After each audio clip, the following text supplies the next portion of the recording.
என்ன திடீர்னு நீ மாப்பிளை பத்தி நல்ல விதமா பேசுற? நீ என் தங்கச்சி சந்திரா தானா? என்னால நம்பவே முடியல. ஆமாமா, இவரை பத்தி எப்பவுமே தப்பு தப்பா பேசுறவங்க இன்னைக்கு நல்ல விதமா பேசுறது ஆச்சரியமா தான் இருக்கு. ஆமாமா, மாமாவை பத்தி நல்ல விதமா சித்தி பேசியிருக்காங்க. கண்டிப்பா இன்னைக்கு மழை வரப்போகுது.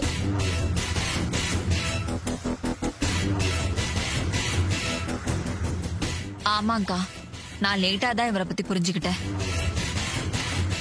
நிச்சயதார்த்தத்தை உன் ஆசைப்படி நல்ல விதமா நடத்தி நம்ம குடும்பமே சந்தோஷப்படுற மாதிரி செஞ்சிருவாரு.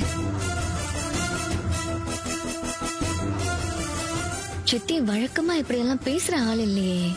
இன்னைக்கு கார்த்திய புகழ்ந்து பேசுறாங்கன்னா இதுல ஏதோ ஒரு உள்குத்து இருக்கு. அது என்னன்னு கண்டுபிடிக்கணும். என்ன மாப்ள, நான் சொல்றது கரெக்ட் தானே? கண்டிப்பா இது துர்காவோட நிச்சயதார்த்தம்.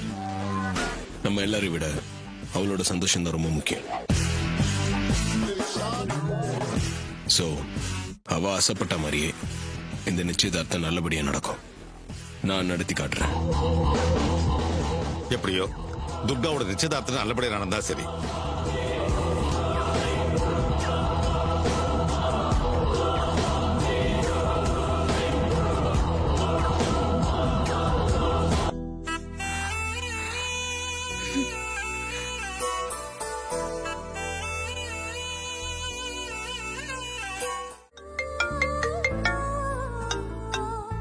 ஹலோ மாப்பிள, நான் அத்தை பேசுறேன்.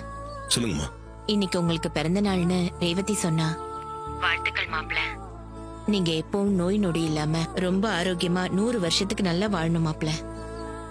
நன்றிம்மா. மாப்பிள, மைதிலியும் வாழ்த்து சொல்லணும்னு ஆசைப்படுறா. பேசுறீங்களா? கொடுங்க. சரி, இதோ தரேன். இந்த மாப்பிள பேசுறாரு. தம்பி, பிறந்தநாள் வாழ்த்துக்கள் தம்பி. தேங்க்ஸ்ண்ணா. நீங்க எப்பவுமே ஆரோக்கியமா சந்தோஷமா நீண்ட நாள் வாழணும் தம்பி. ரொம்ப நன்றிங்க. இருங்க, நான் அத்தை கிட்ட குடுக்கறேன். என்னங்க அத்தை? சொல்லுங்க மாப்பிள. ரேவதி அங்க வந்தாளா?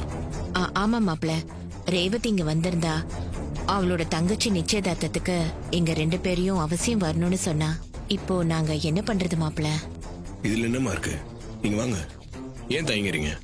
இல்ல மாப்பிள, நாங்க வந்தா உங்களுக்கு ஏதாவது பிரச்சனை வந்துருமோன்னு தான் எங்களுக்கு தயக்கமா இருக்கு. அதெல்லாம் ஒரு பிரச்சனை வராதுமா. நீங்க வாங்க, நான் பாத்துக்கிறேன்.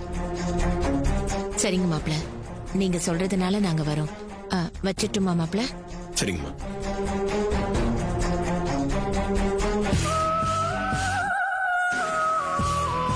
என்ன டிரைவர், என்ன பண்ணிட்டு இருக்க? சாரி, உன்னதான் டிரைவர்னு கூப்பிடக்கூடாதுன்னு உன் அருமை பொண்டாட்டி சொல்லிருக்காளே. எப்படி யோசிச்சு பார்த்தாலும் நாளைக்கு நாங்க தான் ஜெயிப்போன்னு உறுதியா தோணுது. நீ வாயால அக்கா கிட்ட நான் தான் ராஜா சேதுபதியோட பேருன்னு சொல்லிட்டு வீட்டை விட்டு திரும்பி பார்க்காம ஓடி போயிடு. அதுதான் உனக்கு நல்லது. அது நாளைக்கு பார்க்கலாங்க. பார்க்கலாம். ஜெயிக்க போறது நீயா இல்ல நானானு.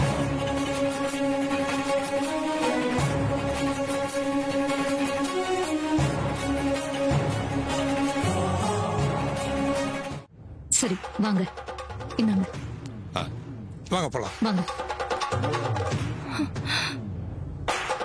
அக்கா, என்னக்கா இது?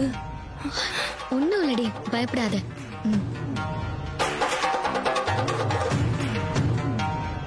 சொல்லுங்க, என்ன விஷயம்? சமயமா இதை உங்ககிட்ட எப்படி கேக்குறதுன்னு கொஞ்சம் தயக்கமா இருக்கு. ஏன் தயங்குறீங்க? நம்ம சம்மந்தி ஆக போறோம். எதுவா இருந்தாலும் கூச்சப்படாம கேளுங்க. சம்பந்தியமா, கல்யாணத்துக்கு முன்னாடி இப்படி கேக்குறேன்னு தப்பா எடுத்துக்கூடாது. நான் தப்பா எடுத்துக்க மாட்டேன். விஷயம் என்னன்னு சொல்லுங்க. சம்பந்தியமா, என் பையன் கல்யாணத்தை ரொம்ப கிராண்டா பண்ணணும்னு நிறைய செலவு பண்ணிட்டு இருக்கேன். இந்த நேரத்துல எங்க கம்பெனிக்கு எல்லாம் ஐடி ரைடு வந்துட்டாங்க. அதுல கொஞ்சம் பிரச்சனை இருக்கிறதுனால பேங்க் அக்கௌண்ட்ல இருந்து என்னால பணம் எடுக்க முடியல. ஒரு 10 லட்சம் ரூபாய் பணம் இப்ப எனக்கு தேவைப்படுது. அதை நீங்க கொடுத்தா இப்ப எனக்கு உதவியா இருக்கும். ஐடி பிரச்சனை சால்வ் ஆன அப்புறம் பணத்தை திருப்பி கொடுத்துறேன். இதை கேட்கவா இவ்ளோ தயங்குனீங்க? 10 லட்சம் தானே? ஃபங்க்ஷன் முடியட்டும், தரேன். ரொம்ப தேங்க்ஸ் சம்பந்தியம்மா. ஆனா இந்த விஷயம் நம்மளோடய இருக்கட்டும், வேற யாருக்கும் தெரிய வேணாம். அதெல்லாம் யாருக்கும் தெரியாது. நீங்க வாங்க போலாம். தேங்க்ஸ் சம்பந்தியம்மா.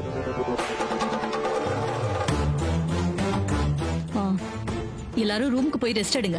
நிச்சயதார்த்தத்துக்கு நேரம் இருக்கு. நானும் ரூமுக்கு சரி, போறேன். சரி சம்பந்தி, வாங்க. வா போலாம்.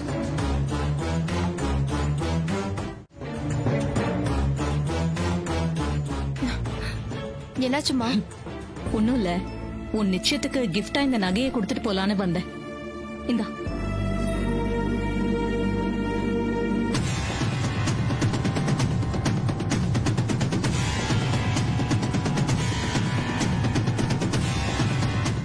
பாரு.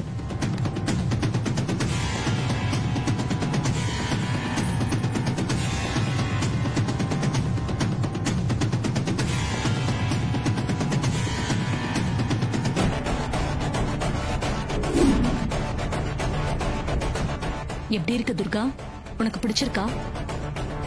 உனக்காக நானே போய் நகை கடையில இருந்து வாங்கிட்டு வந்தேன். பிடிச்சிருக்குமா?